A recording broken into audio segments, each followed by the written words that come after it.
अस्सलाम वालेकुम, welcome to has management. आज इस ट्यूटोरियल में आपको बताऊंगा कि हम वारंटी वाली आइटम कैसे परचेज़ करते हैं, उनको सेल कैसे करते हैं, फिर वो सेल रिटर्न में जाके रिटर्न कैसे होते हैं, फिर जाके परचेज़ रिटर्न में रिफ़ंड कैसे होते हैं। यानी स्टार्ट करते हैं। सबसे पहले हम वारंटी वाला आइटम देख लेते हैं, कोई इस पर लगी हुई हो। ये हमारे पास आइटम है, इसकी मैं कॉपी कर लेता हूँ, मैं परचेज़ कर लेता हूँ। हम यहाँ से भी कर सकते हैं डायरेक्ट। मैं अगर बैक करूँ तो यहाँ से मुझे 2 चाहिए, तो मैं यहाँ से जाके इसको लोड करवा लेता हूँ। लोडिंग परचेज में मेरे पास लोड हो जाएगा। कस्टमर मैं ले रहा हूँ टेस्ट का, मतलब कॉन्टैक्ट जो ले रहा हूँ रैंडम, और ये उसको एम्प्टी छोड़ देता हूँ। मेल ले लिए 2 क्वान्टिटी। अब मैं इसकी बल्कि क्रिएट कर देता हूँ। क्रेडिट पे सब करता है। तो यहाँ पर टुडे की मैं आ गई है, पेमेंट्स की ड्यू है, ठीक है। अब मैं जब सेल करता हूँ इस आइटम को, क्रिएट पे जाऊँगा और मैं यहाँ पे लिखता हूँ SKU।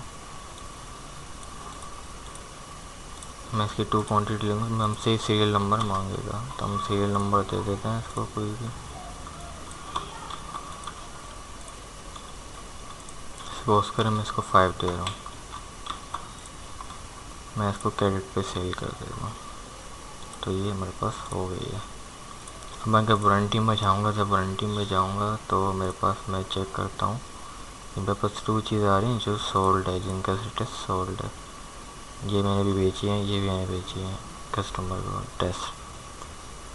अब मुझे रिटर्न करनी है भाई। जो रिटर्न वाली, जो वारंटी वाली ट्रांजैक्शन है, जिसमें ये यहाँ से रिटर्न नहीं होगी, डायरेक्ट स्टिक मोड से रिटर्न नहीं होगी, क्योंकि वारंटी वाली है। तो हमें इसको यहाँ से रिटर्न बनाना पड़ेगा। क्रिएट पे जाएंगे, ये सिलेक्ट करेंगे। मुझे एक क्वांटिटी सिलेक्ट करनी है, मुझे एक ही रिटर्न करनी है फ़िलहाल। तो एक ही सीरियल नंबर मांगेगा, हम सीरियल नंबर दे देते हैं, हम उसको क्रिएट कर देते हैं। अब क्या होगा, इसने ट्रांजैक्शन क्रिएट कर दी। अब ये क्लेम में चली गई, क्लेम हो गई है। क्लेम वाली हम एडिट नहीं कर सकते, खाली देख सकते हैं, डिलीट कर सकते हैं खाली हम। तो अगर हम वारंटी पे जाते हैं फिर से, उसको मैं नन कर देता हूँ, और मैं देखो ये देख रहे हैं अब रिटर्न, ये हमारे पास रिटर्न में आ गई। अब ये तो हो गया कि रिटर्न आ गई, ठीक है। सेल में अगर मैं जाऊँगा तो मेरे पास ये वारंटी है, और ठीक है। अब मुझे परचेज रिटर्न बनाना पड़ेगा।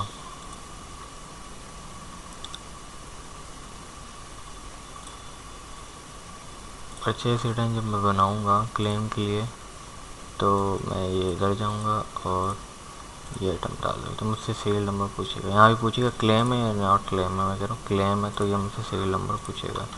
मैं वही सीरियल नंबर डाल देता हूँ, क्रिएट कर देता हूँ।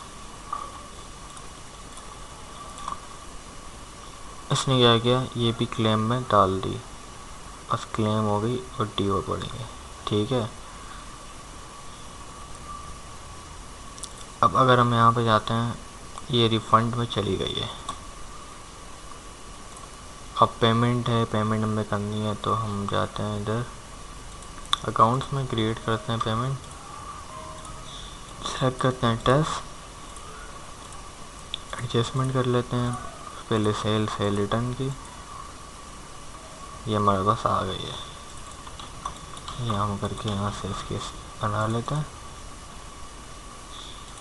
और जो पेमेंट रहती है हमारी बाकी, उसको हम यहाँ से कर लेते हैं। कैट ट्रांजेक्शन, ये अमाउंट आ रहा है 329.511, तो हमारे बाकी बच गया 49.256। यहाँ से इसकी पेमेंट भी हो गई हमारे पास।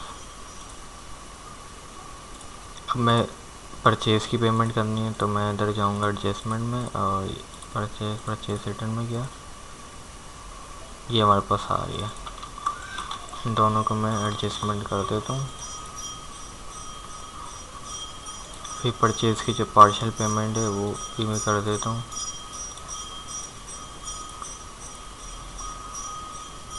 ये 98.5 और ये 49.256 ये भी हो गया। अब हमारे पास सारी पेमेंटें हमारी हो चुकी हैं, जो ड्यू म्यू थे सब क्लियर हो गए, सब पेड हो गया। अगर हम यूज़र जाते हैं तो हमारे पास एक एडजस्टमेंट हो गई, एक ही हो गई। एडजस्टमेंट में अगर हम जाएंगे तो ये हमारे पास पता लग जाएगा कि ये इनवाइस रेफरेंस नंबर है और ये इनवाइस आईडी है, ये रिटर्न है, इसकी सेल रिटर्न है, इसकी ये हमने की थी इनवाइस।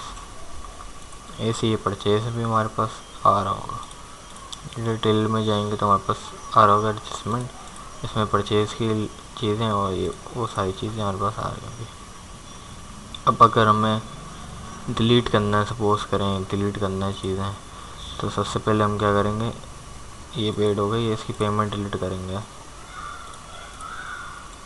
ये पेमेंट डिलीट हो गई, इसकी अगर मैं ये डिलीट करूँगा तो हमारे पास वो वापस उसमें आ जाएगा, स्टेटस का रिटर्न में आ जाएगा। रिटर्न में आ गया। अब सेल रिटर्न में जाएंगे, यहाँ से भी अगर हम इसकी पेमेंट डिलीट कर देते हैं, सेल रिटर्न भी डिलीट कर देता हूँ, तो हमारा स्टेटस सोल्ड में चेंज हो जाएगा। अब मैं जाऊँगा तो स्टेटस हमारे पास सोल्ड हो जाएगा। तो अब मैं सेल अगर डिलीट कर दूँ, अगर मैं इसकी सेल डिलीट कर दूँ, पहले पेमेंट हो गई, अब ये सेल इसकी डिलीट कर हो जाती है। फिर हमारे पास जो हम वारंटी में जाएंगे तो हमारे पास दोनों आइटम रिमूव हो जाएंगे जो कि हमने डिलीट कर दी है। ये भी पार्शियल में इसलिए चली गई क्योंकि हमने एडजस्टमेंट्स की थी, डिलीट कर दी थी। तो उसको भी हम सही कर लेते हैं।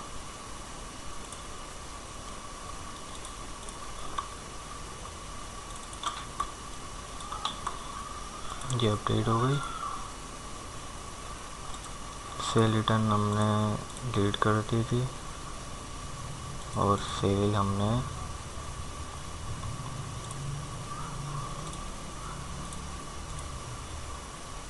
डिलीट कर दी, तो ये वापस इसमें आ गया। अब इसको मैं परचेज रिटर्न को भी डिलीट कर देता हूँ, सॉरी परचेज को मैं डिलीट कर देता हूँ पेमेंट ख़त्म करके, और ये सारी चीज़ें रिवर्ट हो गई हैं हमारे पास।